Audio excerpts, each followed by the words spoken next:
Chers conscients et conscientes, bonsoir. Vous écoutez UFO Conscience, l'émission 100% OVNI. Comme toujours, je vais commencer par remercier, au nom de celles et ceux qui écoutent, les auditeurs qui ont fait des dons pour le mois d'avril. Ce programme fonctionne donc grâce à Philippe L, Olivier R, Vincent B, Agnès G, Valérie et Mickaël, Guillaume D, Marie-Christine L, Yulia L, Grégory V, Alain L, Jean-Marie B et tous les autres qui ont enfin compris le financement d'une émission totalement indépendante par le don. Si vous aussi, vous voulez contribuer à faire en sorte que l'émission continue à exister, faites un don en cliquant en dessous de la vidéo dans la description où il y a l'intitulé « Soutenez UFO Conscience en faisant un don ». Merci d'avance. Quand d'autres jouent sur la peur à chaque vidéo, à chaque émission, afin de mieux viser votre porte-monnaie, ou encore sur le mensonge pour faire le plus de buzz possible, ici, vous n'aurez aucune affirmation gratuite concernant telle ou telle théorie loufoque, car il n'en existe pas dans la vraie ufologie. Je parle de celle des enquêtes sur le terrain et non derrière son écran de PC. En revanche, il y aura toujours des faits et des théories plus ou moins intéressantes et crédibles. Mon invité de ce soir, lui, se base uniquement sur les faits, FAITS bien entendu, et se déplace depuis de nombreuses années pour enquêter sur des observations ovnis, voire même de rencontres supposées du troisième type.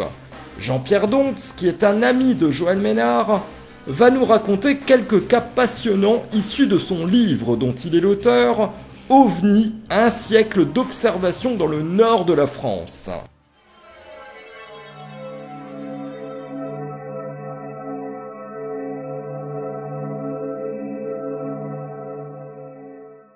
Jean-Pierre Dontz, bonsoir. Oui, bonsoir Olivier. En 1965, avec quelques amis, vous avez créé le groupement nordiste d'études des objets volants non identifiés. En tant que secrétaire, en tant que secrétaire général, vous avez organisé et animé de 1965 à 1995 les réunions mensuelles de cette association et participé aux enquêtes régionales publiées dans la revue LDLN de Joël Ménard, Lumière dans la nuit. Oui, ça fait beaucoup de travail tout ça. Effectivement. Puis de 1995 à 2014, votre association a fusionné avec le groupement de recherche ufologique, donc le GERU. Le GERU, oui, c'est ça, qui était présidé par Joël Duquesnoy.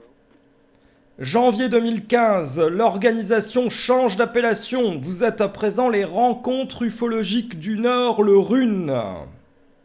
Voilà, c'est notre nouvelle appellation, effectivement. Ce soir, vous allez nous présenter quelques cas d'observation OVNI extraits de votre livre dont vous êtes l'auteur et qui est intitulé « Un siècle d'observation dans le nord de la France » publié aux éditions Le Temps Présent. C'est bien ça, hein? Ça, chez JMG, Jean-Michel Grandcir, l'éditeur. Un livre qui compte 750 cas d'observation qui ont été répertoriés depuis le début du XXe siècle. Oui, c'est un peu le total de notre catalogue d'observations régionales. Ouais, c'est beaucoup de cas quand même. Là, c'est un très gros travail de recherche, je suppose, sur énormément d'années, sur plusieurs années. C'est allé depuis la création du GNEOVNI en 1965 jusqu'à nos jours. Mais le livre ne comporte pas l'énumération des 750 cas. Nous avons mis en exergue surtout les 75 cas les plus étranges, les plus extraordinaires, les plus spectaculaires, je dirais. Par contre, les 750 cas sont énumérés uniquement en tant que date et de lieu. Et effectivement aussi en lui donnant une classification.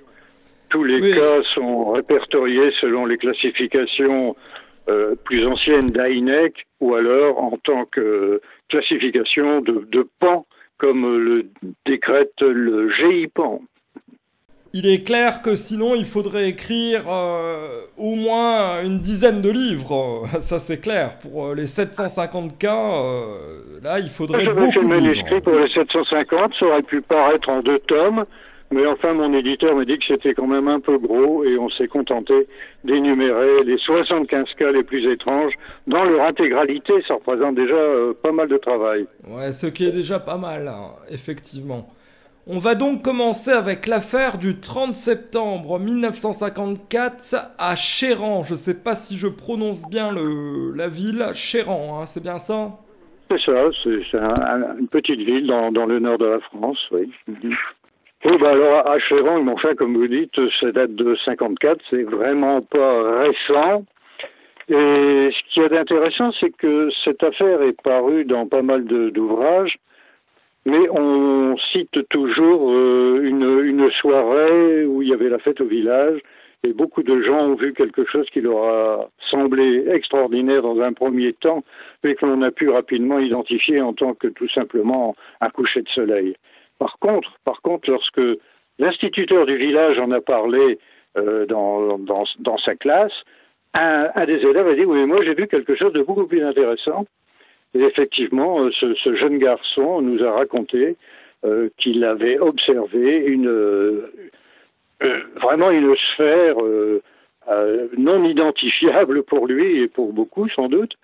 Et à l'endroit où cette sphère s'était posée, il a pu s'approcher jusqu'à cet endroit-là et il a constaté qu'il y avait des empreintes de pieds qui disposées en cercle et parfaitement délimitées par ces empreintes. Donc véritablement, ça a été constaté également par les autres élèves, parce que l'instituteur s'était déplacé sur place avec ses élèves, et à ce moment-là, il a appelé la gendarmerie qui ont fait l'enquête et qui ne sont pas parvenus à trouver une explication rationnelle de ces traces bizarres sur le sol.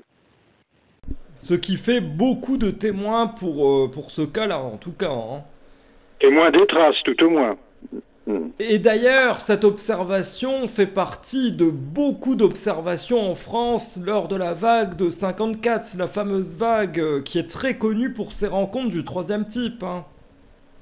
C'est exact. À cette époque-là, on avait des enquêtes très intéressantes à réaliser, étant donné que, comme vous le dites, c'était vraiment des rencontres du troisième type avec parfois des personnages tout à fait non identifiables. Mais oui. Alors, on va passer maintenant au 30 mai 1971 à Dan, dans le Pas-de-Calais. Oui, c'est ça. Dan, c'est un petit village aussi qui est juste à côté du littoral. Il y a des plages pas loin. Et là, c'est une brave dame qui, un dimanche de Pentecôte, ramassait de l'herbe pour ses lapins. Et elle a pris conscience qu'il y avait quelque chose d'insolite dans la carrière de craie qui est tout à fait à proximité de l'endroit où elle ramassait son herbe, là, et qu'elle connaît bien puisque son mari y travaille en semaine. Mais là, évidemment, c'était un jour férié et il y avait théoriquement personne dans cette carrière de craie. Et voilà qu'elle aperçoit une grosse masse sombre, circulaire, en forme de bassine renversée, comme elle l'a dit elle-même, la dame, qui semblait suspendue à proximité du sol. Ça ne touchait pas le sol. Et elle savait pertinemment que personne ne travaillait ce jour-là. Et elle s'est demandé qu'est-ce que ça pouvait bien être, d'autant qu'à proximité de cet objet qu'elle confondait avec une bassine, elle a vu un petit bonhomme qui se déplaçait d'une façon assez bizarre. Il avait plutôt tendance à sautiller qu'à marcher comme tout un chacun. Il se dandinait et il se dirigeait à proximité de l'objet qui était donc posé, qui était en sustentation presque au bord du sol, mais pas tout à fait. Et ce petit être s'est penché pour pénétrer sous l'objet en question, et il a été comme aspiré littéralement à l'intérieur. Presque aussitôt, l'objet s'est mis en route, si on peut dire. Il a décollé sans aucun bruit. Il est parti comme une flèche. La dame était évidemment extrêmement intriguée. Elle a appelé son mari, des voisins. Tout le monde est venu sur les lieux, mais étant donné qu'il s'agissait d'une carrière de craie, il n'y avait absolument aucune trace possible de découvrir quoi que ce soit d'autre, quoi. Voilà l'affaire de Dan en 71. J'aimerais bien, si possible, en savoir plus sur le petit être, c'est-à-dire sa couleur, les yeux, quelle forme il avait au niveau des yeux. Non. Rendre compte, et on a reconstitué l'affaire évidemment lorsqu'on a fait l'enquête sur les lieux, que la dame a vu ça à une distance de 700 mètres. Donc ça n'était pas vraiment tout près d'elle. Et ce qui nous a effectivement dans un premier temps surpris, c'était son acuité visuelle. Comment est-ce que l'on pouvait voir un petit bonhomme qu'elle a quand même relativement décrit concernant sa taille, sa façon d'évoluer, à une distance pareille. Et dans un premier temps, on a quand même pensé qu'il pouvait s'agir d'une exagération. D'ailleurs, on a reconstitué l'affaire. Un de nos enquêteurs s'est posté à l'endroit où avait évolué le petit bonhomme, et de l'endroit où la dame se trouvait, on a vu qu'effectivement, la silhouette de notre collègue se détachait très bien sur la craie blanche. Mais ça n'était pas suffisant pour voir des détails. Et on avait quand même quelques doutes. Mais par la suite, au cours de nos enquêtes diverses, on a pu mettre en évidence ce qu'on peut appeler un syndrome de l'ufologie. Tout au moins, Joël Ménard, le responsable de Lumière dans la nuit, en a fait une sorte d'énumération de ces fameux syndromes de l'ufologie. Et un des syndromes consiste en, effectivement, constater que certains témoins acquièrent, au moment de l'observation, une acuité visuelle tout à fait inaccoutumée. Et depuis, on ne met plus du tout en doute l'histoire de Dan de 1971. La dame, depuis plus de 700 mètres, elle a pu voir des détails tout à fait impossibles à observer en temps normal. Ouais, c'est un syndrome assez étrange, finalement, ce syndrome qui permet d'avoir une acuité décuplée, en fait, hein, c'est ça, hein?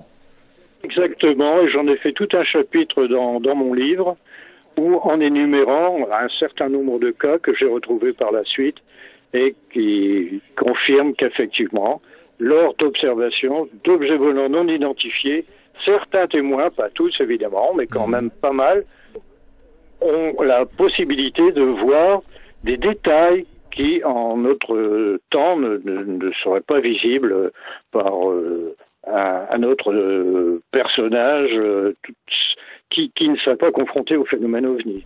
Mais dans ce cas précis-là, on ne parle uniquement que de silhouette, une silhouette qui était visible, hein, c'est bien ça? Non, c'est pas vraiment qu'une silhouette, c'était un être apparemment de petite taille, assez bedonnant, qui se dandinait. Ah, Il avait même autour de la tête, par moments, des espèces d'éclairs de lumière qui faisaient penser à une auréole sur le petit bonhomme en question. Et la dame voyait pertinemment qu'il s'agissait bien d'un humanoïde, c'est-à-dire un corps avec 4 membres et une tête. Voilà pour les précisions, effectivement. Et en 10 minutes, parce que l'observation a duré 10 minutes, hein, c'est bien ça, hein? C'est ça, oui, elle a eu le temps de détailler l'objet en question et le petit bonhomme qui a rejoint cet objet pour s'infiltrer dedans et disparaître rapidement avec la célérité habituelle du phénomène lorsqu'il décide de s'en aller. Oui.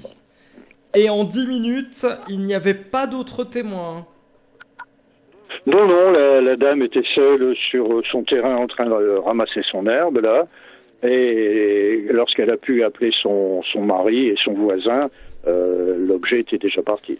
Et c'est ça, c'est ce qu'on retrouve d'ailleurs souvent dans des observations du même type, c'est que il n'y a pas vraiment d'autres témoins, même si l'observation peut durer assez longtemps, un temps important, hein, c'est ça, hein, quand même, qui est troublant, je trouve. Dans beaucoup de rencontres du troisième type, le temps est souvent quand même assez réduit. Là, en l'occurrence, ça dure un certain temps, mais bon, c'est pas généralisé. 10 minutes, c'est pas rien quand même. En 10 minutes, on peut faire pas mal de choses, vous êtes d'accord, hein? Oui, tout à fait, mais écoutez, j'ai un cas tout à fait récent Là, et c'est pas une rencontre du troisième type, mais enfin, c'est vraiment un cas de phénomène ovni tout à fait caractérisé, qui s'est produit en décembre 2016 dans ma région. Ici, j'ai fait l'enquête, et les témoins, parce qu'ils étaient deux, ont pu constater ces événements durant 25 minutes. Là, vous parlez du cas de Saint-Amand, c'est ça? C'est ça, Saint-Amand. Ok, alors si ça vous dérange pas, on en parlera juste après, étant donné qu'on va faire ça dans l'ordre chronologique, hein, c'est mieux. Vous voulez énumérer tous les cas? Bien. Ouais, c'est mieux comme ça, je pense, hein, parce que on va faire ça dans l'ordre. Donc... Ensuite, c'était le cas suivant, qui s'est passé le 31 décembre 73 à Uluche. C'est bien ça, oui. Bon, alors là, au cas d'Uluche, bon, je le connais assez bien puisque j'ai enquêté. Et ça s'est donc passé tout à fait en fin d'année, hein, puisque c'est le 31 décembre. Et là, nous avons affaire à un commerçant qui se rendait aux Halles pour... remplir son magasin de marchandises en vue du réveillon. Et il était tôt le matin, enfin vers 6h30, 7h, quelque chose comme ça. Il circulait en voiture et à un endroit assez désert entre son magasin et puis la ville de Lens, dans le Pas-de-Calais. Il a aperçu vraiment ce qu'il a décrit comme une fusée, véritablement une fusée, assez considérable de volume, puisqu'elle faisait, d'après le témoin, à peu près une trentaine de mètres de haut sur 8 mètres de diamètre, qui était posée verticalement dans un champ à une centaine de mètres de la route. Le témoin s'est vraiment demandé de quoi il s'agissait. Hein. Il ne se trouvait pas à Cap Canaveral ou autre. Hein. Il était vraiment dans un petit patelin au fin fond du Pas-de-Calais, donc comprenait pas. Mais il n'a pas eu le temps vraiment de réaliser que cet objet a augmenté de luminosité, l'intensité vraiment a augmenté assez brutalement, et le fameux cigare, enfin la fusée, a décollé subitement, avec une luminosité de plus en plus forte, qui estompait partiellement les contours qui jusqu'ici étaient assez nets. Et là, avec la lumière intense, on voyait moins. Les champs alentours étaient baignés dans cette lumière. Il faisait comme en plein jour. C'était assez extraordinaire. Bon, le départ fut très rapide.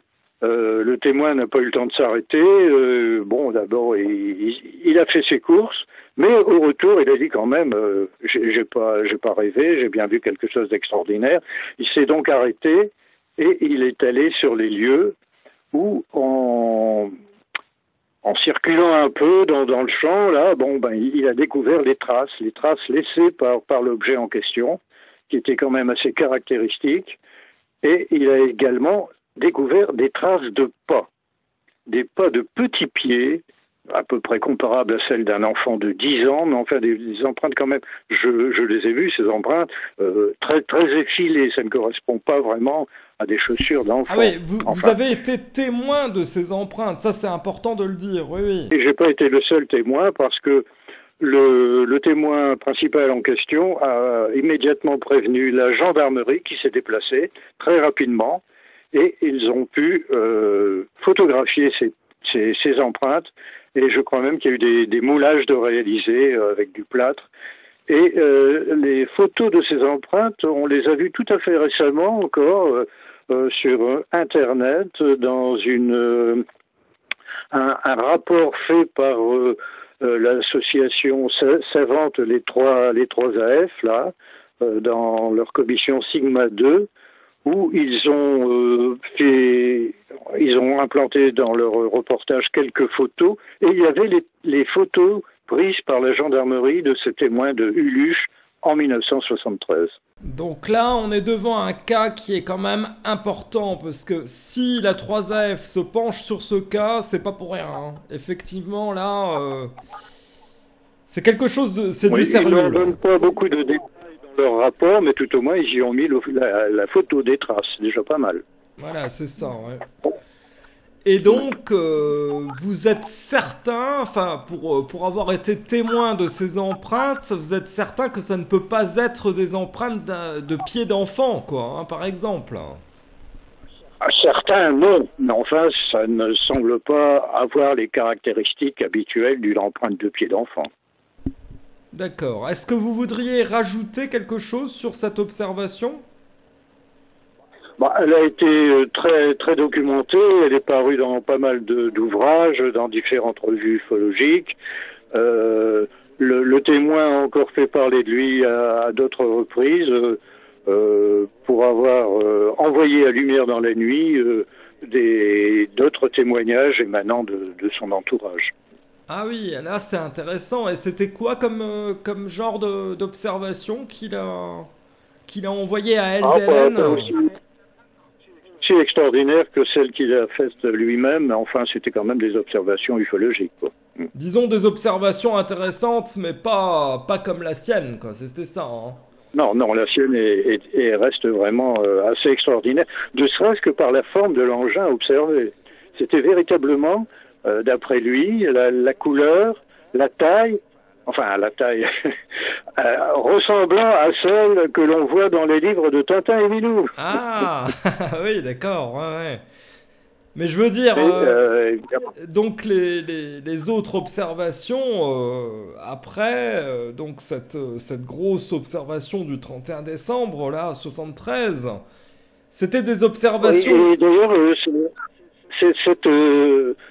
cette description étant assez rare, je me suis penché un peu sur la question et j'en ai trouvé 3 ou 4 quand même dans les archives générales de l'ufologie, Ah, où les témoins ont décrit des sortes de fusées et non pas l'OVNI classique en forme ellipsoïde ou autre, quoi.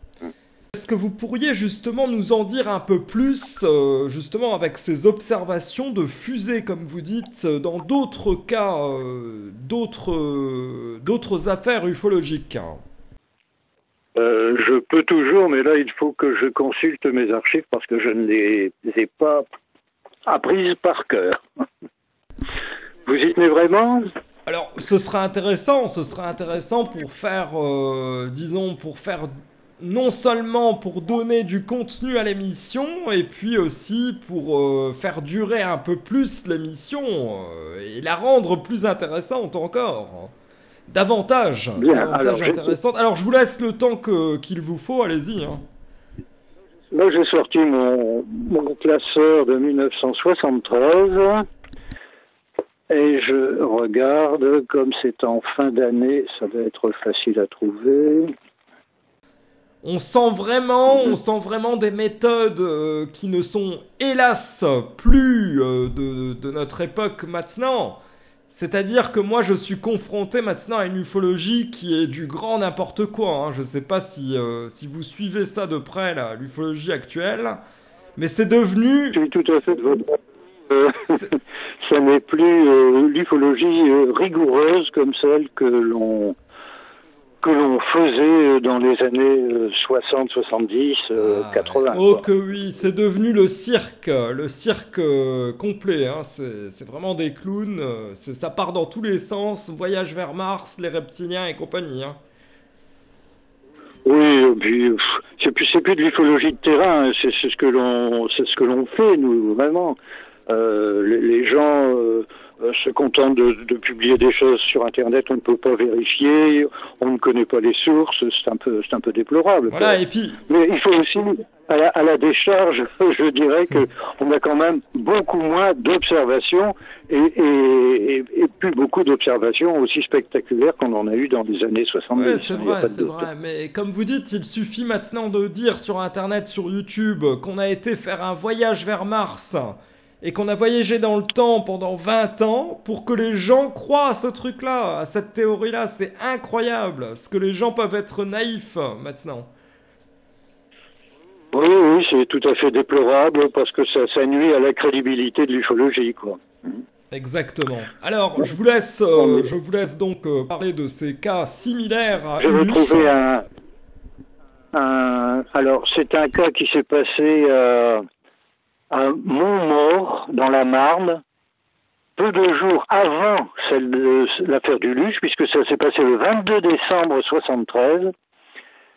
Alors là, j'ai vraiment un truc très très court. Là. On peut trouver ça dans le livre de Guy Capet, OVNI en Champagne, aux éditions Guignot, 2005, en page 71, objet de 10 mètres de haut en forme de fusée posé sur le sol. C'est tout ce que j'ai là. Ah, vous n'avez pas d'autres cas alors, les cas que... Non? Si, mais je ne le retrouve pas. Bon, c'est pas grave, j'en Bon, prends. enfin, disons que c'était assez intéressant, ce cas-là, parce qu'il s'est produit en quelque sorte une dizaine de jours avant l'affaire Duluth. D'accord. Ah oui, une dizaine de jours, donc là... ah oui, d'accord. Ah, ça, c'est intéressant, ça. Ah, ouais. Duluth, c'est le 31.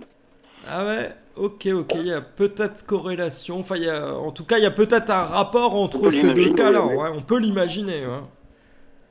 Ouais. Ouais. On est maintenant au cas du 21 novembre 1986 à Miromont, dans la Somme. Ah oui, ce cas est très intéressant. J'ai eu aussi l'occasion de faire l'enquête. Alors, Miromont, oui, alors c'est ça, c'est un monsieur qui revenait d'une réunion de parents d'élèves avec sa fille dans la voiture. Et sa fille lui a dit, papa, c'est bizarre, regarde, il y a deux lunes dans le ciel. Le gars interloqué regarde et effectivement aperçoit ce que l'on pouvait considérer comme la vraie lune, et puis il y avait aussi un phénomène lumineux, à peu près du même volume que la lune apparente. Et là, évidemment, ça l'a intrigué fortement. D'autant que ce phénomène se déplaçait parallèlement à son véhicule. Il s'est arrêté. Alors, il était 20h45 à ce moment-là. Le témoin, comme attiré par le phénomène, évidemment sort de la voiture, s'approche de plus en plus. C'était quand même assez spécial parce que la fille était apeurée et elle lui dit non papa reviens, n'y va pas, c'est dangereux. Le gars a rien à faire, il veut aller voir, il s'approche et là il a eu quand même l'opportunité de décrire ça avec un maximum de précision. Il décrit l'objet en question en forme de ballon de rugby avec la partie inférieure fortement éclairée d'une lumière blanc jaunâtre. Et le dessus de cet objet en forme de ballon de rugby était de couleur gris-noir. Et le tout était orné de 3 ou 4 rangées de ce qu'il a appelé des hublots, qui formaient une sorte de couronne tout autour de l'engin. Alors l'objet projeté sur le sol, une grande ellipse lumineuse, d'après le témoin, d'à peu près 200 mètres d'envergure, qui balayait le sol de droite et de gauche. Mais la particularité, c'est que cette tache de lumière, il n'y avait pas de projection. On voyait la tache de lumière, on voyait l'objet, mais il n'y avait pas un faisceau lumineux qui partait de l'objet pour faire cette tache de lumière. C'était vraiment assez bizarre. Et au fur et à mesure que le témoin en question s'approchait, cette tache de lumière se modifiait. Elle se réduisait, elle s'arrangeait toujours, si on peut dire, pour que le témoin ne soit pas éclairé par cette lumière. Au fur et à mesure qu'il s'approchait, elle s'éloignait, en quelque sorte. Et il est quand même arrivé à peu près une quarantaine de mètres du phénomène. Il a pu donc l'observer en détail. L'objet avait environ 25 à 30 mètres de diamètre, en quelque sorte, pour une épaisseur d'une dizaine de mètres. C'est quand même assez considérable. Ça se trouve à peu près à 20 mètres au-dessus du sol. Là aussi, il a pu détailler un peu les fameux hublots qui mesuraient, d'après lui, à peu près une trentaine de centimètres chacun.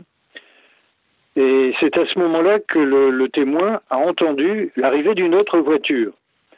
Et il est retourné sur ses pas dans l'espoir d'arrêter le véhicule en question pour avoir d'autres témoins, ne pas être le seul à avoir vu cette chose assez extraordinaire. Et la voiture était occupée par un couple de personnes âgées qui, après avoir effectivement vu l'engin, se sont affolés, ils étaient complètement effrayés, ils ont dit « Oh là là, nous on ne veut pas voir ça, on fiche le camp ». Et effectivement, ils ont démarré en vitesse et voilà. Et le témoin à ce moment-là a voulu de nouveau s'approcher de l'objet en question, mais celui-ci est devenu entièrement lumineux. Il a commencé à s'élever lentement jusqu'à à peu près une centaine de mètres d'altitude. Et puis il est parti à l'horizontale à toute vitesse.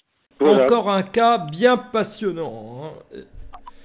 Ah, tout à fait, tout à fait. Et malheureusement, on ne l'a appris qu'assez tardivement. On a fait l'enquête une dizaine d'années plus tard. Et ça s'était passé à l'origine en 86, où on a fait l'enquête en 98, donc 12 ans plus tard. Ah oui. Mais le témoin avait toujours extrêmement bien gardé ça en mémoire. Ouais, c'est resté gravé. C'est resté intact dans sa mémoire, on pourrait dire. Ouais. Tout à fait, oui. Alors, un cas assez récent, le 15 octobre 2011, à Lens. Ah oui, alors là, c'est un cas aussi très, très intéressant. Là aussi, j'ai pu faire l'enquête avec mon épouse, d'ailleurs.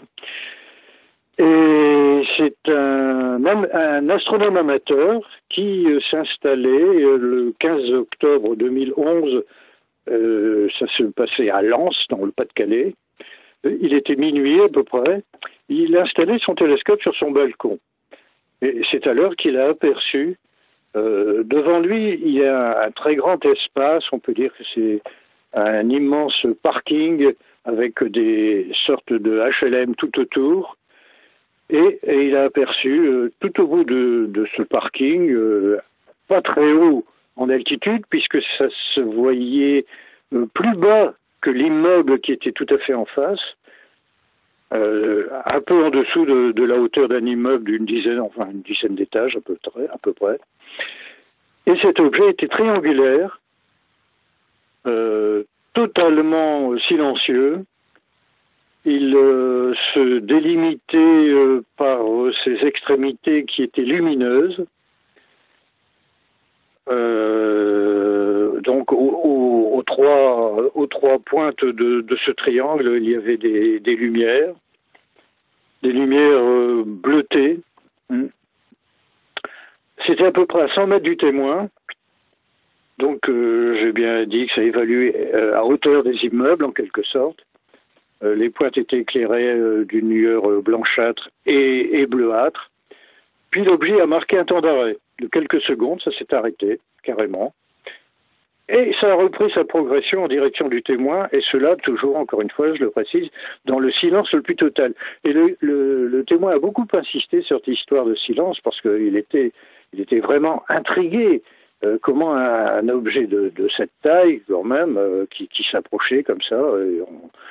Non seulement cet objet était silencieux, mais il n'y avait plus de bruit autour dans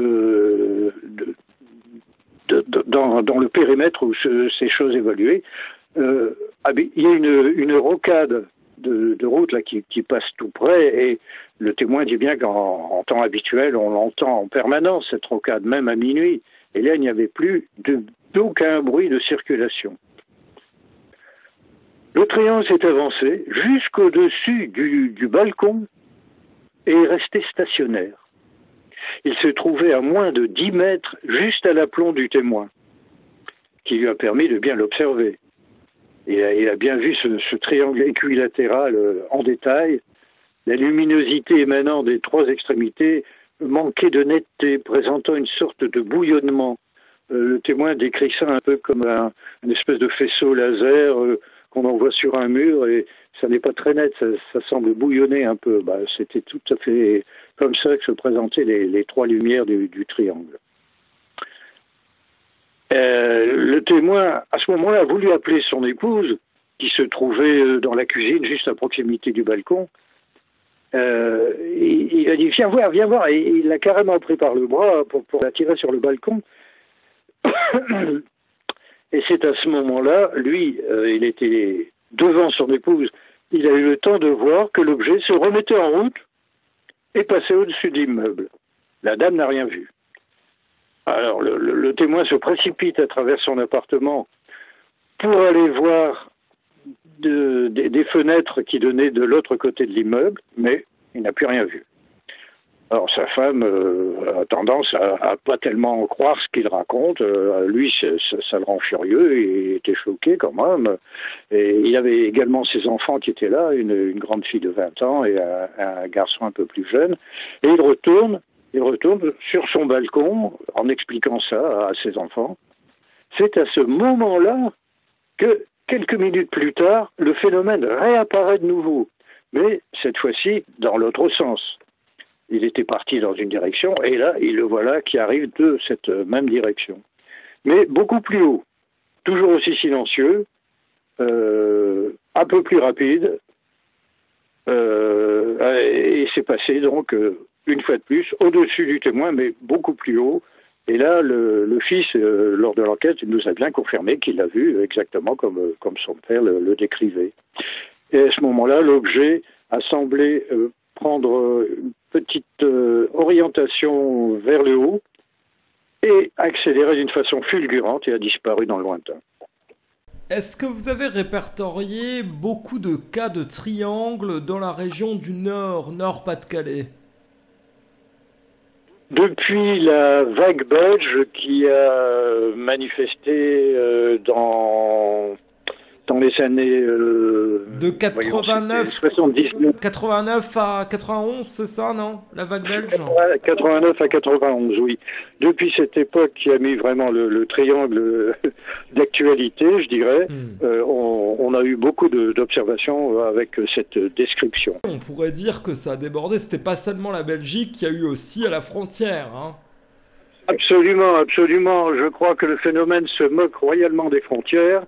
Et en ce qui nous concerne, nous avons recueilli une trentaine de cas dans notre secteur d'investigation, c'est-à-dire Nord-Pas-de-Calais, au moment de la vague belge. Trentaine de cas, la plupart triangulaires. Ah bah là, c'est quand même, c'est un chiffre c'est pas mal, quoi. Là, on pourrait... Par rapport à la vague belge, il faut se souvenir que nos collègues de Belgique ont enquêté sur plus de 1500 cas. Ah oui, c'est vrai. Littéralement sur 3 ans, quoi. Non mais c'est vrai qu'on le dit pas assez, ça. Moi je le savais, je connaissais cette information là de 1500 cas, voire plus. Mais il faut le redire justement aux gens qui écoutent, parce que les gens ne se rendent pas compte, parce que vous savez, tout se base à peu près sur cette fameuse photo là... de la personne qui a dit avoir pris cette photo, le fameux triangle là, qui disait que c'était une maquette, tout ça. Oui, il a fait la photo de Petit Rechin, oui. Oui, donc cette hypothèse, hein, parce que ça reste une hypothèse, hein, son témoignage à lui reste une hypothèse, une théorie, étant donné qu'on ne sait pas s'il dit la vérité absolue, hein, ce monsieur-là. On ne sait pas si c'est lui. Il y a le mystère à ce niveau-là également, mais enfin, en admettant même qu'il dise vrai et qu'il a fait un montage, enfin un trucage, il est loin d'être le seul témoin, puisque je vous dis 1500 cas qui ont été enquêtés. Et oui, et malgré les 1500 cas qui ont été enquêtés, quand on met ça sur Internet, vague belge, la plupart, les gens sautent la tête la première sur cette photo-là de la maquette, et du coup, ça efface les 1500 cas. Est-ce que vous avez constaté cette ampleur, cette triste... Oui, absolument. C'est quand même incroyable. Il faut avouer que comment on peut expliquer cette photo a intrigué beaucoup de gens et a été examinée, expertisée par des gens extrêmement compétents en la matière. Mais oui, comme Auguste Messen, le scientifique, là, bah oui, c'est pas n'importe qui en plus, hein. Ah non, Monsieur Messen est un scientifique de haut vol et il avait fait vraiment toutes les vérifications possibles que l'on peut faire sur une photo et on n'avait absolument pas décelé du tout le trucage possible. Mais Jean-Pierre, comment on peut expliquer qu'une seule photo, donc d'un faux, qui serait probablement un faux, même si j'ai des doutes, hein, parce que je pense que cette photo est authentique, mais là j'irai pas dans les détails parce que Enfin, voilà, quoi. J'irai pas plus loin sur cette information, mais disons que... euh, oui, comment expliquez-vous le fait que cette photo puisse balayer 1500 cas? Bah, écoutez, c'est assez caractéristique du phénomène. À partir du moment où il y a une mauvaise interprétation de certains témoins, que on découvre assez rapidement que la personne en question a été intriguée tout simplement par la planète Vénus ou par des sky tracers de boîte de nuit, on fait immédiatement le partage de dire que toutes les observations sont des mauvaises interprétations. C'est tout à fait caractéristique des gens qui refusent d'admettre la réalité du phénomène. Alors que dans cette affaire, on précise qu'il y avait l'armée et la gendarmerie belge, c'est bien ça, hein? Oui, et il y a eu d'ailleurs des observations réalisées par l'aviation belge, des commandants enfin des pilotes qui étaient haut gradés ont tenté de poursuivre ces objets et n'y sont pas parvenus. Ils les avaient en contact sur leur radar de bord, mais dès qu'ils s'approchaient, l'objet s'éloignait à une vitesse fulgurante et ils ne parvenaient pas à les rattraper. Ouais, c'était comme le chat et la souris, hein, en fin de compte, hein, Parce que quand l'avion a arrêté sa poursuite, l'objet revenait. Oui, oui, oui, c'est ce que j'avais aussi en mémoire. Ouais, c'est vrai que ça jouait en fait avec l'armée belge, quoi, les avions. Ouais. Ça se comportait comme un jeu, quoi, en fait. Hein, c'était le comportement là. Hein. Oui, tout à fait.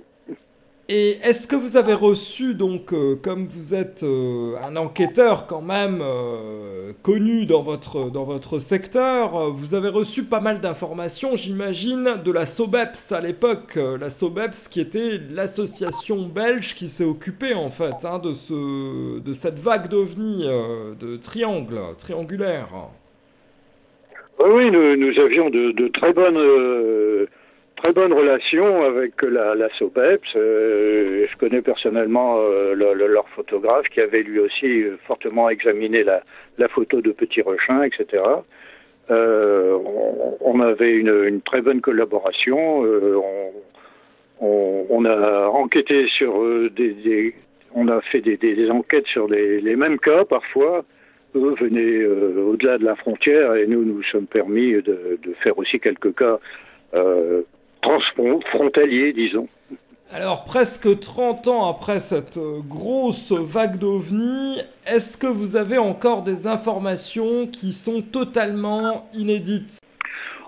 On a toujours des informations, on a toujours des enquêtes à faire, mais il faut reconnaître que ce ne sont pas des enquêtes tout à fait spectaculaires. Ces temps derniers, l'enquête la plus intéressante que l'on a pu avoir, c'est celle que j'ai évoquée du Tin Saint-Amand en décembre 2016. Autrement, ah oui, on a toujours ce que je voulais en dire... moyenne entre 15 et 25 cas par an qui se produisent dans notre secteur d'investigation. Mais beaucoup de cas que l'on classerait en catégorie C, c'est-à-dire ça demeure non identifié, mais l'enquête n'a pas pu être approfondie comme on l'aurait voulu, et il subsiste un point d'interrogation. Des cas alors, tout à fait extraordinaires, enfin tout au moins, qui demeurent non identifiés après enquête approfondie. Nous n'en avons plus beaucoup. On a celle de Lens que je viens d'évoquer, on a celle de Tin Saint-Amand dont je viens de rappeler également des caractéristiques, mais bon, on n'en a pas énormément. En fait, Jean-Pierre, j'ai du mal formuler la question. Ce que je voulais savoir, c'est est-ce que vous avez de nouvelles informations qui n'ont jamais été dites à l'époque de la fameuse vague belge, uniquement la vague belge? C'est-à-dire, est-ce que vous seriez en possession d'informations qui n'ont jamais vu le jour ou des choses comme ça, une révélation? Est-ce que vous avez une révélation à nous faire par rapport à cette vague belge? Qu'est-ce qu'on sait maintenant de cette vague belge? Maintenant, en 2018. Bah écoutez, je n'ai pas de révélation extraordinaire à faire, absolument pas. Si on veut connaître tout ce qui s'est produit à cette époque, eh bien, il suffit de lire les 2 livres publiés par la SOBEPS, deux gros pavés de 500 pages chacun, là, que j'ai sous les yeux en ce moment dans ma bibliothèque, qui font vraiment le tour de la question. Mais des choses innovantes, non, je n'en ai pas. Quel est votre avis sur cette photo? Bah, écoutez, moi je ne suis pas spécialiste des photos, quoique j'ai travaillé dans la photo, mais enfin, il faudrait encore avoir l'original sous la main pour pouvoir en dire quelque chose. Mais par contre, j'ai beaucoup discuté avec le photographe de la SOBEPS qui a eu l'occasion de faire l'enquête, qui connaît bien le témoin faussaire en quelque sorte, et qui lui aussi émet des doutes quant à ses révélations tardives. Et il a énormément remué l'affaire, si je puis dire, pour essayer d'en savoir davantage. Par exemple, il a demandé aux témoins en question, vous avez dû faire d'autres photographies, pas seulement celle-là, vous avez dû faire plusieurs essais pour réussir à faire cette photo-là. Oui, le gars a dit, on en a fait plusieurs. Bon, est-ce que vous pouvez nous les montrer? Est-ce que l'on peut voir aussi la maquette que vous aviez fabriquée, soi-disant? Ben non, il n'y a pas moyen, on la retrouve plus, on ne sait pas. Et puis les autres photos, c'est ma femme qui les a, mais je suis divorcé, donc enfin vous voyez, il y a toujours des défauts fuyants. On n'arrive pas vraiment à approfondir ce soi-disant trucage. Eh oui, Alors maintenant, malheureusement, ouais. Et pourquoi un témoin, combien 20 ans après, s'amuse à se dénigrer lui-même en disant non, c'est moi, je suis un menteur, je fais des faux, ça semble aussi tout à fait surprenant. Pourquoi dirait-il ça? Enfin, je vous dis, le mystère demeure, on n'est pas absolument convaincu qu'il s'agit véritablement d'un faux. D'ailleurs, le professeur Mécène en doute énormément. Il y a d'ailleurs des rumeurs qui disent que ce ne serait pas lui l'auteur de cette photo. Oui, ça, je ne connais pas ça. J'ai pas entendu parler de ça. Non.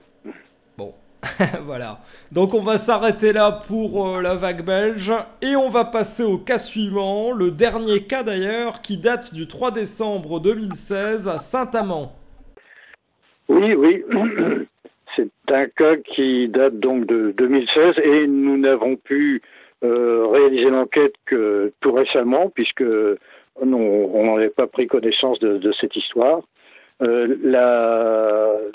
témoins en question, très rapidement après leur observation, ont voulu avertir le GIPAN.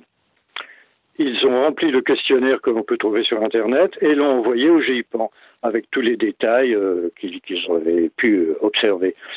Et ils n'ont pas eu de réponse. Aucune réponse de la part du GIPAN. Bon, c'est un peu malheureux, mais enfin. Du fait, ça les a un peu intrigués et ils se sont inquiétés davantage et ils ont fini par entendre parler de notre organisation. Et c'est là qu'ils m'ont contacté et on a pu approfondir un peu la question. Alors ce qu'ils ont vu, c'est un couple de deux témoins, le mari et la femme, qui, en fin de journée, parce que c'était le mois de décembre, enfin c'était quand même à 16h45 que ça a commencé, il se faisait encore clair, bien sûr le ciel commençait à rougir, le crépuscule se précisait, mais enfin c'est le mari dans un premier temps qui a vu ce qu'il appelait des petits rectangles lumineux dans le ciel en forme de gélule, une sorte de gélule comme un médicament, quoi. Et il y en avait une certaine quantité, le mari en dénombrait environ 11, la dame n'en a trouvé que 9. Et effectivement, la dame a fait des photos que l'on a pu examiner, et il y a 3 photos, et d'une photo à l'autre, on en compte 7, 8, 9, 11, enfin ça varie, quoi, c'est pas toujours facile à voir. Ce qui est intéressant sur ces photos, c'est que l'on voit également des traînées d'avions. et c'est tout à fait différent. Et c'est à une altitude beaucoup plus haute, hein, les traînées d'avion, que les petits rectangles vus par monsieur et madame en question. Et ces manifestations ont duré à peu près 25 minutes, puisque ça s'est interrompu à 17h10. Et ça a été bien chronométré par les témoins. Et témoins qui, non contents de voir ça à l'œil nu, se sont précipités dans leur véranda avec une paire de jumelles de haute précision, et ce qui leur a permis de voir que ces fameux petits rectangles, en réalité, avaient tout à fait une apparence ovoïde, en forme de soucoupe classique en quelque sorte, mais très effilée, avec un dôme un peu plus clair que le restant de l'objet, et qui se déplaçaient, mais presque sur eux-mêmes, presque en faisant des sortes de voltiges sans s'éloigner ni se rapprocher des témoins, toujours à peu près à la même distance, sur une portion de ciel assez importante, et il y avait une évolution comme ça, tout à fait incompréhensible. Est-ce que ça pouvait être des avions qui faisaient des voltiges ? 11 avions qui feraient des voltiges tout à fait silencieusement, au risque de se percuter les uns les autres. Des modèles réduits d'avions, des drones en forme de soucoupe, qui se présentent comme ça pendant 25 minutes. Ça semble un peu bizarre. D'autant qu'en fin d'observation, là, les deux témoins en question ont vu depuis leur véranda des phénomènes beaucoup plus proches, à tel point qu'ils s'en étaient inquiétés. 3 sortes d'engins qui sont passés l'un après l'autre devant eux. La distance est impossible à déterminer avec précision, mais enfin beaucoup plus proche que les fameux rectangles en question. Et ces engins, on voyait, il y avait un sens de déplacement, évidemment. Ils allaient de l'est en l'ouest ou d'ouest en est, je me souviens plus, mais enfin peu importe. Ça passait devant la véranda et on n'en voyait pas l'arrière de ces engins. Si arrière il y a, parce que c'était carrément occulté par ce qu'on peut dire une traînée, une sorte de traînée orangée, crépitante, qui occultait l'arrière de l'engin. Les témoins ont dit qu'on n'a vu que des moitiés d'engins qui se déplaçaient rapidement, mais pas extrêmement vite non plus, mais avec une particularité, il y avait une sorte de vrombissement. Ça n'a pas duré très longtemps, évidemment, c'est disparu assez rapidement. Et là, les témoins, en voyant ça de beaucoup plus près, étaient un peu inquiets quand même. La dame qui était sortie la première fois avec une tablette pour faire les 3 photos intéressantes, là n'a pas eu le courage, disons, de sortir à ce moment-là. Elle était quand même un peu paniquée, selon ses propres termes. Voilà l'affaire en question. Très belle affaire. De quoi s'agit-il exactement ? Point d'interrogation. Ah bah comme dans toutes les affaires, moi, hein. c'est bien ça le problème. Hein. Pour moi, ça demeure vraiment non identifié, oui. Jusqu'à preuve du contraire. Ah oui. Et non identifié ne veut pas dire forcément extraterrestre. Bon, ça, il faut aussi le préciser. Hein. Moi, j'insiste beaucoup dans mon livre sur ça. Phénomène ovni, d'accord, extraterrestre, on n'en sait rien. C'est une hypothèse parmi d'autres. Oui, c'est ce que disait tout le temps aussi Joël Ménard, hein, parce que j'ai reçu 2 fois Joël Ménard dans l'émission, et lui ne veut absolument pas émettre une hypothèse. Lui, voilà, il enquête sur des objets volants non identifiés, sur des faits. Mais rien que des faits. Voilà, et ça s'arrête là. Il ne veut pas aller plus loin. Hein. Ça, c'est à chaque fois ce qu'il m'a dit dans les émissions et ce qu'il dit à chaque fois. Oui, la grande rigueur de Joël, il tient absolument à... On fait aux choses concrètes, le plus concret possible, mais de ne pas échafauder toutes sortes d'hypothèses. Maintenant, il est évident que dans notre fort intérieur, on ne peut pas s'empêcher d'imaginer, ou tout au moins de chercher à trouver une théorie quelconque pour identifier ces choses, enfin identifier tout au moins, en chercher la provenance. Mais nous n'avons aucune conviction profonde concernant un phénomène particulier, mais évidemment il y a des hypothèses, il y a toutes sortes d'hypothèses, je les énumère dans mon livre, et j'avoue que j'en ai une préférée, mais ça n'est qu'une hypothèse de travail parmi d'autres. Ah, je crois savoir, c'est l'hypothèse temporelle, c'est ça? C'est tout à fait ça, oui. Ah bah si vous voulez bien, on en parlera juste après, mais je voulais savoir, est-ce que le cas de Saint-Amand, est-ce qu'il s'agit du dernier cas pour lequel vous avez enquêté, ou bien c'est vraiment le dernier cas que vous avez enquêté? C'est le tout dernier, effectivement. On a enquêté ça en février, donc... D'accord, il n'y a pas eu d'autres cas sérieux depuis 2016, donc.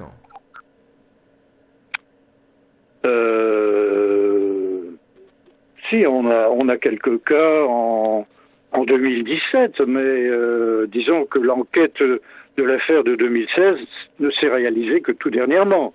C'est ça que je veux dire. D'accord. Mais, ah oui, donc vous avez d'autres enquêtes de prévues de 2017, c'est ça? Bah, pas de prévues réalisées, oui, il y en a. Ah, mais que vous ne pouvez pas encore, en parler étant donné qu'il n'y a pas eu, enfin vous n'avez pas fait l'enquête, vous n'avez pas finalisé l'enquête. Si, on peut en parler. Ils sont déjà classés dans nos archives. Ah bah allons-y avec plaisir. Si vous pouviez nous parler de 2-3 cas en 2017, ce serait super, franchement. Oui, bah écoutez, je suis en train de compulser le classeur de l'année en question. Alors si possible, les plus intéressantes, hein, bien entendu. Oui, eh bien j'ai 13 cas en 2017. Oui. Ce qui est pas mal, hein, ce qui est intéressant. Alors oui, allez-y. Mais alors, des lumières nocturnes, on en a 7. Ah oui, ça c'est pas intéressant. On en a ça. une. Ouais. Ah ouais, lumière diurne, ouais. Des disques diurnes, on en a 4. Disques nocturnes, on en a un. Enfin, vous voyez, c'est pas des cas tout à fait spectaculaires. Hein. Bon, alors faisons les disques diurnes. Alors, voyons, j'ai un cas à Coinchy, c'est dans le Pas-de-Calais.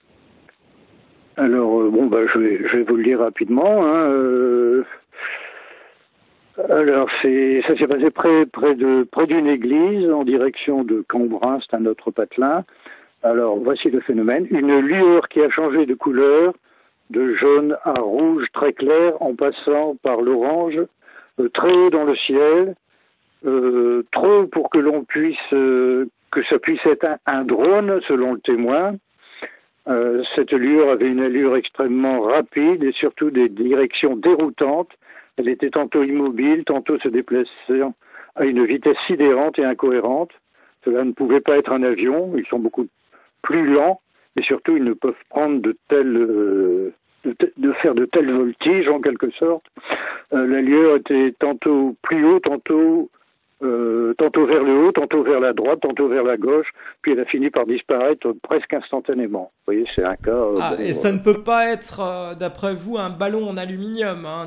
Comme on a pu voir, là, il y a un cas en ce moment qui fait un peu le buzz. Là. C'est un cas au Québec. Je ne sais pas si vous avez vu, avec un ballon en aluminium. Oui, j'ai vu la vidéo, oui. Bon, c'est pas tellement impossible. Je vous dis, c'est tout ce que j'ai eu. Hein. C'est pas vraiment intéressant. Hein. En tout cas, le témoin dit que ça s'est déplacé très vite, hein, qu'il disait dans la description, c'est ça? Bah oui, une vitesse sidérante et totalement incohérente aussi. Voilà, donc ça ne va pas, ça ne colle pas avec l'hypothèse du ballon en tout cas. Hein. Bah, les ballons qui vont à toute vitesse, c'est rare quand même. Hein. Ah oui, là, je confirme. Alors ensuite, qu'est-ce que vous avez d'autre comme cas? Alors, voyons. Ici. Alors, voyons. Bon, là c'est pas terrible.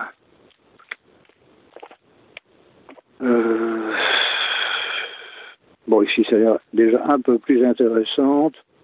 Quoique le GEPAN a été prévenu, non, il classe ça dans lanterne thaïlandaise. Effectivement, nous avons beaucoup d'observations de lanternes, hein, ça c'est inévitable.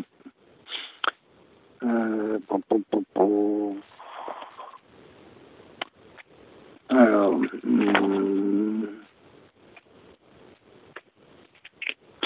oui, on a un cas qui est assez particulier, disons.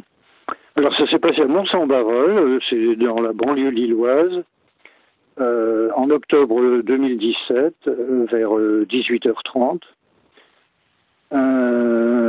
Des témoins qui sortaient d'une réunion d'une association ont vu dans le ciel des traînées faites par des avions, bon, tout à fait classique, mais voici que apparaît ce que le témoin appelle un avion fantôme qui croise perpendiculairement la route des autres avions courants, vraiment des avions de ligne en haute altitude. Je dis fantôme parce qu'il avait l'apparence d'un voile de nuages filant à la même vitesse. Le ciel était très bleu, c'est encore clair. Oui, cette espèce d'avion fantôme avait à peu près la même taille que les vrais avions. Ils ont été gênés par la cime des arbres là qui bougeait. Enfin, toujours est-il que ils ont perdu la trace de ce nuage fantôme. Voilà, c'est tout. Vous voyez, c'est pas très très intéressant, mais bon, ça a beaucoup intrigué les témoins. D'accord, c'est quand même une observation, quoi, en tout cas, hein, bon. Et, étant donné qu'il y avait des avions à ce moment-là, ils ont pu vraiment faire la comparaison et se rendre compte que ça ne semblait pas du tout être les avions en question. D'accord. Alors, s'il y a bien un cas qui, moi, me passionne depuis beaucoup de temps, qui m'a toujours passionné, c'est le 5 novembre 90, hein, la vague du 5 novembre 90. Est-ce qu'il y a eu des cas intéressants dans le Nord ?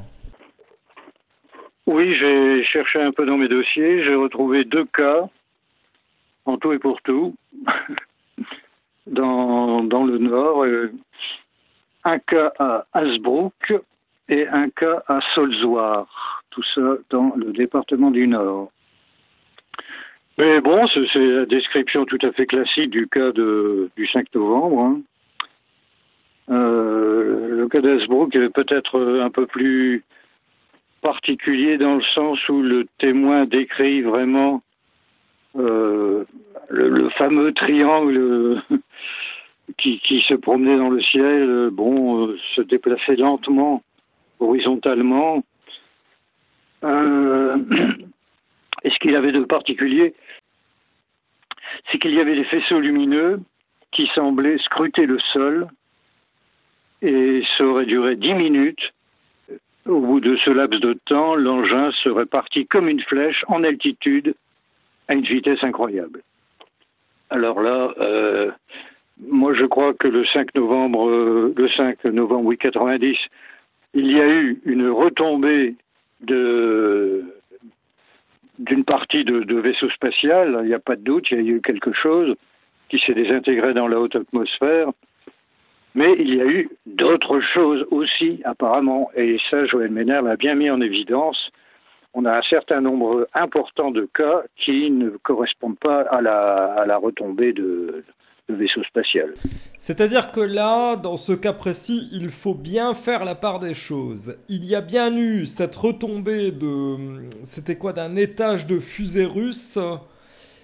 Et, ça, oui. Et aussi plusieurs de grosses observations d'OVNI qui n'ont rien à voir avec cette retombée, on est bien d'accord. Hein. C'est-à-dire que si l'on se fie au témoignage, effectivement, des gens décrivent le phénomène à un autre horaire que la retombée spatiale et tout à fait une direction différente. donc là, et en plus, si réellement il y a eu des faisceaux lumineux qui éclairaient le sol, ça n'entre plus du tout dans le cadre d'une retombée de vaisseau spatial. Hein. Ça reste bien quelque chose de non identifié. Tout à fait. Alors le deuxième cas, c'était quoi? Alors le deuxième cas, ça a donc été enquêté par Monsieur Naglin, c'est un de nos meilleurs enquêteurs régionaux. Nous avons un département assez vaste, donc on a une section enquête, je dirais, centrale, c'est-à-dire sur l'île, et par contre à l'est et à l'ouest du département, nous avons aussi des enquêteurs et certains extrêmement compétents comme Monsieur Naglin là et Jean-Marie Bigorne qui est un enquêteur bien connu parce qu'il fait paraître ses enquêtes dans la lumière dans les nuits. Et lui, c'est un chasseur d'ovnis, c'est d'ailleurs le titre du livre qu'il a fait paraître, de tout à fait de grandes compétences, disons. Et là, dans le cas de Solzois, là, ce sont plusieurs témoins qui ont aperçu ça le soir. Ils ont appelé leur entourage, venez vite, tout le monde sort, et découvre une formation de gros points, 3 gros points lumineux d'un diamètre de 4 à 5 mm à bout de bras. C'est une estimation approximative, bien entendu. C'était d'un blanc lumineux, comme de grosses étoiles très brillantes. Ça laissait derrière une traînée lumineuse orangée de quelques centimètres à bout de bras. Bon. Ah ouais, là, on est plus dans la retombée de l'étage russe, là, hein, du coup, avec... ouais. Là, ça semble plus la retombée de le 3e étage de la fusée russe. Là, ça confirme le 3e étage. Ouais, Mais alors, du coup, il n'y a pas d'autres observations vraiment intéressantes du 5 novembre 90 dans le Nord? Non, je n'ai rien recueilli d'autre que ça. Non. Bon, d'accord. Alors, on va passer donc à cette fameuse hypothèse dont on parlait tout à l'heure. C'est l'hypothèse, votre hypothèse d'ailleurs, temporelle. Qu'est-ce que cette hypothèse temporelle alors? Oui, c'est quelque chose que j'ai développé dans mon livre d'une façon assez approfondie. J'aime bien, c'est agréable, mais je n'affirme rien du tout. Hein. C'est une hypothèse de travail comme une autre. Elle a certainement énormément de défauts et il doit y avoir des contradicteurs en pagaille. Hein, mais bon, pour l'instant, je maintiens que c'est pas aussi impossible que ça puisse paraître. Ça me plaît assez, oui, parce que lors de l'étude du phénomène, on a pu quand même constater beaucoup de caractéristiques qui ne semblent pas se rapprocher de l'hypothèse extraterrestre, comme on dit toujours, mais de quelque chose d'un peu plus sophistiqué. Il y a quand même pas mal de particularités. Le phénomène a indubitablement une dimension physique. Il n'y a pas de doute, il y a des traces au sol, des échos radars.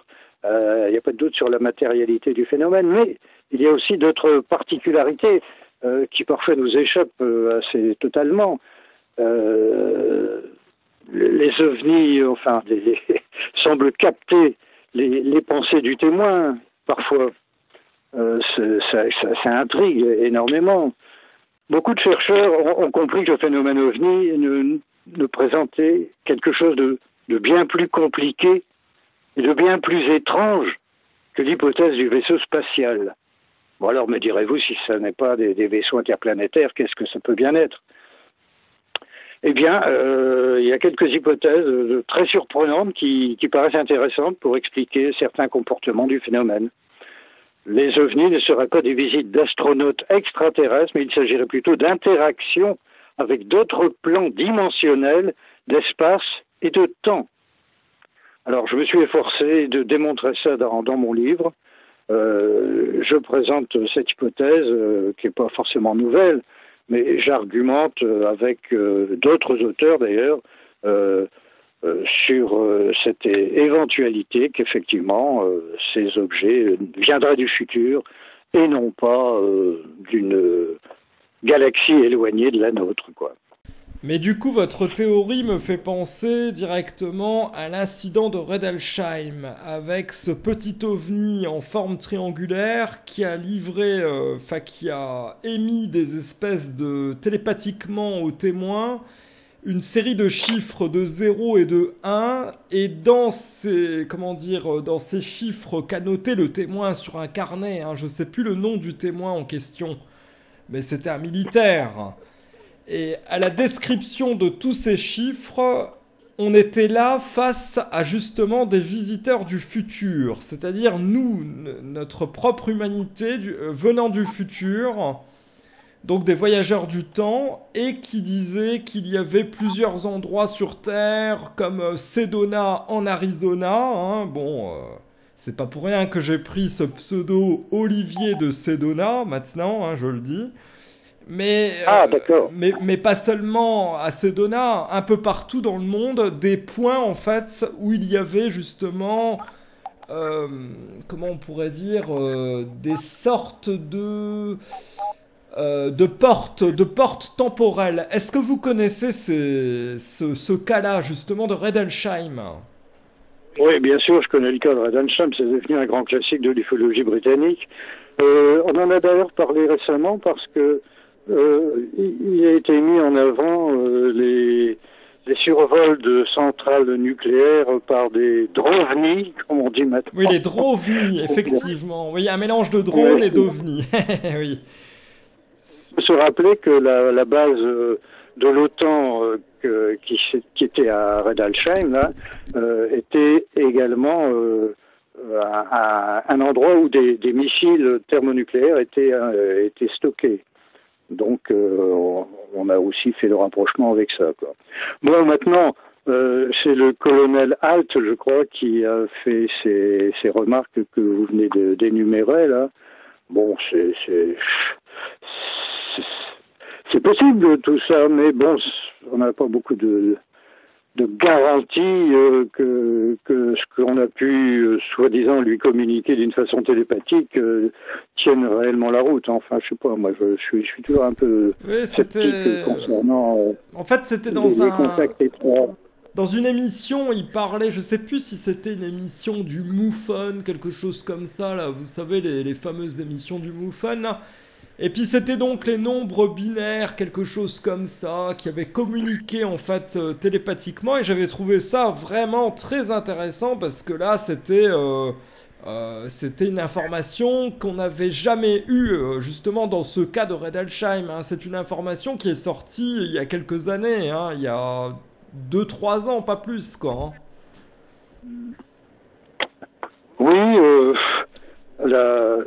l'histoire de Redelsheim est connue depuis l'époque où ça s'est produit, mais cette révélation dont vous venez de parler, effectivement, c'est plus récent. Alors, est-ce que véritablement ça a pris de l'ampleur avec les années, alors que on n'était pas au courant lors de la... Non, ou bien je pense plutôt que le témoin avait gardé ça pour lui, ou bien c'était sûrement secret, étant donné que, comme vous l'avez dit, c'était une base où il y avait des missiles nucléaires, tout ça. Voilà, donc je pense qu'ils ont gardé ça secret un bout de temps, quoi, jusqu'à ce que ça soit divulgué en quelque sorte. Hein. Oui, enfin, je n'ai pas vraiment d'avis sur cette nouvelle information parce que je suis assez peu réceptif aux déclarations de ce genre à partir du moment où il y a des contacts avec des dialogues. Oui. Oui, là, disons que c'est plus votre domaine. Hein. Vous vous arrêtez juste aux enquêtes, aux faits, comme vous disiez tout à l'heure. Ouais, c'est ça, en fait. Exactement. Le maximum de rigueur, des interprétations, les cas de messages plus ou moins télépathiques, ça, j'avoue franchement. Alors, cependant, on va un peu changer de sujet, car j'aimerais bien que vous nous parliez d'un sujet que m'a conseillé notre ami en commun. Hein, on va pas citer son nom parce qu'il veut rester discret. Hein, vous le connaissez, c'est quelqu'un qui ne veut pas se faire connaître. Il a toujours été comme ça. On va respecter son choix. à savoir le sujet des implants. Qu'est-ce que vous pourriez nous dire dessus? Parce que c'est ce qu'il m'a conseillé, hein. Bon, tiens. Bah écoutez, je n'ai pas non plus beaucoup d'avis sur cette histoire d'implants. J'ai lu, comme tous les ufologues, les livres du docteur Lair, là, concernant ses recherches d'implants sur les témoins. Bon, j'ai vu les photographies, pourquoi pas, mais je n'ai jamais eu l'opportunité de faire une enquête sur ce genre de cas dans notre région. Mais vous avez pas une petite idée sur les implants? Ah non, non, non, non, non, du tout. Ah bon? Ah bah voilà, bon bah écoutez, je sais pas pourquoi il m'a conseillé ça alors, ouais, bon. Non. Et concernant les abductions, est-ce qu'il y en On a a eu? eu des discussions avec votre informateur là sur des traces sur certains témoins. Mais il ne s'agissait pas d'implants, il s'agissait de marques que les gens Ah, découvraient. oui, voilà, bah c'est sûrement ça. Alors qu'est-ce que je... Ah oui, Ah c'est oui. peut-être ça, ouais, je me suis peut-être trompé dans la formulation. Alors, est-ce que vous pourriez nous parler de ça, de ces traces? Bah, écoutez, ce sont nos amis belges qui nous ont communiqué ce cas qui s'est déroulé donc en Belgique. Nous faisons des réunions mensuelles et nos amis belges, bien souvent, viennent à ces réunions et nous font part de ce qu'ils ont pu glaner de leur côté, dans leur secteur évidemment. Et là, en l'occurrence, c'est une dame qui était témoin d'une observation d'OVNI. Elle rentrait son véhicule dans le garage et à ce moment-là, elle a vu quelque chose tout à fait correspondant au phénomène OVNI qui survolait l'endroit où elle se trouvait et elle a été prise sous une lumière qui l'a éclairée et elle a constaté le lendemain qu'elle avait une trace très très marquée sur son avant-bras. Et on a eu d'autres cas du même genre dans la région, avec un de nos membres d'ailleurs qui a eu une trace sur le front, un front un peu dégarni, ce qui a permis de constater qu'il avait effectivement une trace rougeâtre qu'il n'avait pas avant d'avoir fait une observation. Et là, le cas de la dame en question, ça a perduré aussi un certain temps, cette marque très très très bizarre, quoi, vraiment, et non identifiable. Quelle forme de marque, quelle forme avait cette marque? Alors, autant que je puisse me souvenir, c'était une forme triangulaire. Je Ah, n'ai pas sous les yeux. On a des photos, évidemment, de cette marque, mais une forme triangulaire, rougeâtre, très marquée, qui faisait un peu penser au fameux triangle qu'avait le docteur X sur l'abdomen dans les années 60. mhm. Je suppose que vous connaissez le cas du docteur Ah, X. pas du tout, pas du tout. J'aimerais bien que vous nous parliez de ça, hein. Bah, c'est assez connu, c'est un grand classique de l'ufologie. Ça s'est passé dans le sud de la France. Le témoin, c'était un toubib qui, d'ailleurs, s'était blessé tout à fait récemment en coupant du bois. Et il a aperçu un soir, depuis son balcon, trois phénomènes lumineux extrêmement proches et qui se sont rapprochés les uns des autres pour n'en former plus qu'un. Et il était évidemment extrêmement intrigué par cette histoire.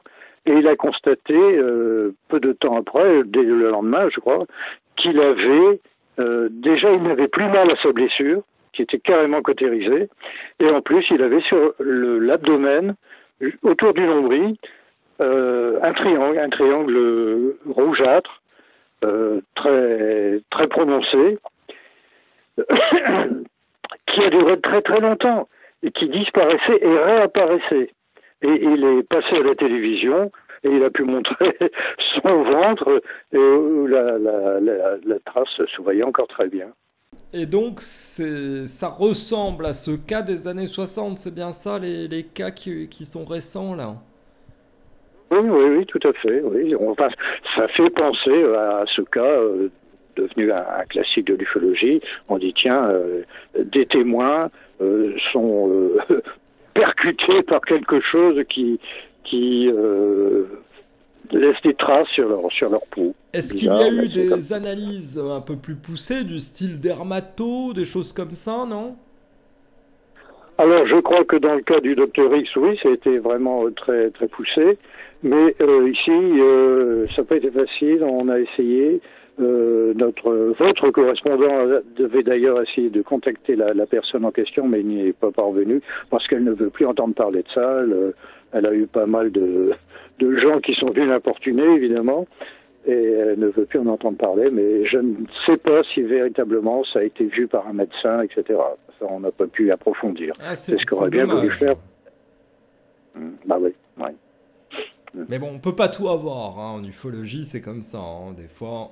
Enfin, c'est surtout, c'est tout le temps comme ça. Ça reste toujours avec un point d'interrogation, l'ufologie. C'est comme ça. C'est un sujet... Ah, tout à fait, oui.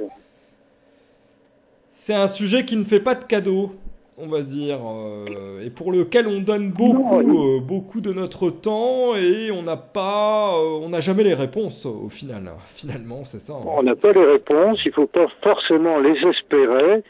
Il faut faire, comme dit toujours mon ami Ménard, faire du travail sérieux, tranquillement, dans son coin, ne pas tomber dans le spectaculaire, ne pas vouloir à tout prix élaborer des théories fantastiques, quoique je fais un monde honorable avec mon hypothèse temporelle, j'ai pas été non plus très humble en la matière. Oh, ce n'est pas si fantastique, parce que très honnêtement, j'ai déjà entendu à plusieurs reprises ce genre d'hypothèse, hein, temporelle, tout ça. Bon, absolument. Je le dis bien dans mon livre. On a commencé à en parler déjà dans les années 60.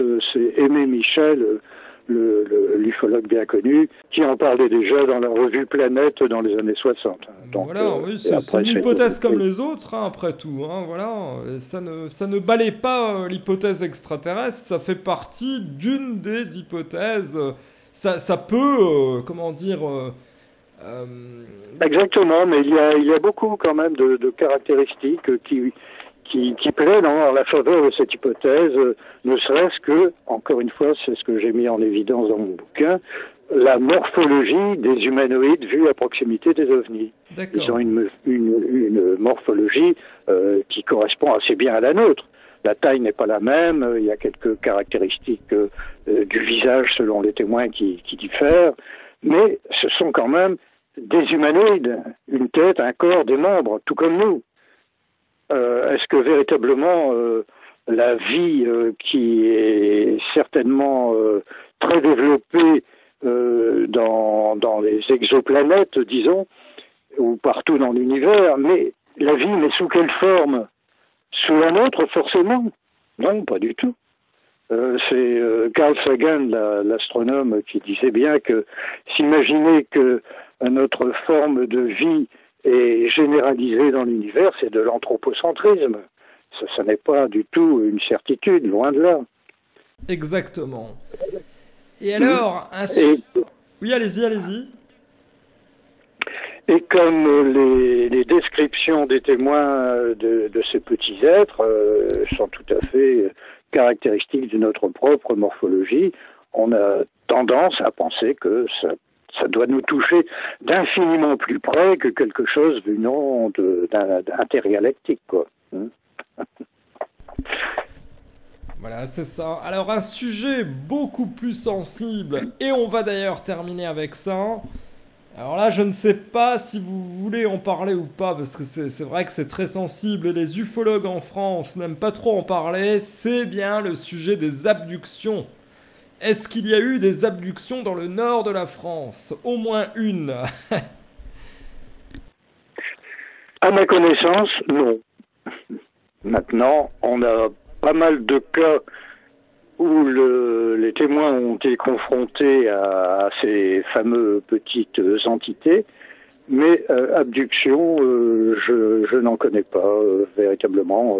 Bon, j'ai un dossier sur les abductions dans le monde qui est très épais, mais dans le Nord-Pas-de-Calais, je n'en ai pas. J'ai jamais eu l'opportunité d'enquêter sur ce genre de cas.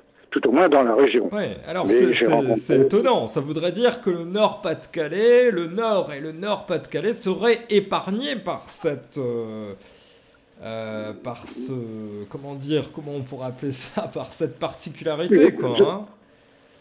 Je ne sais pas s'il y a des endroits privilégiés pour avoir des cas de ce genre, mais en tout cas, à ma connaissance, on n'a pas de personnes qui sont venues nous dire qu'elles avaient été enlevées.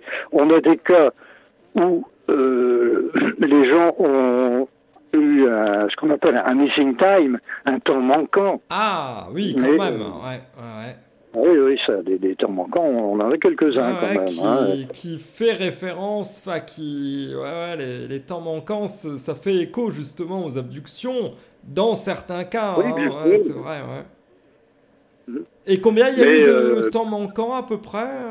Combien de cas?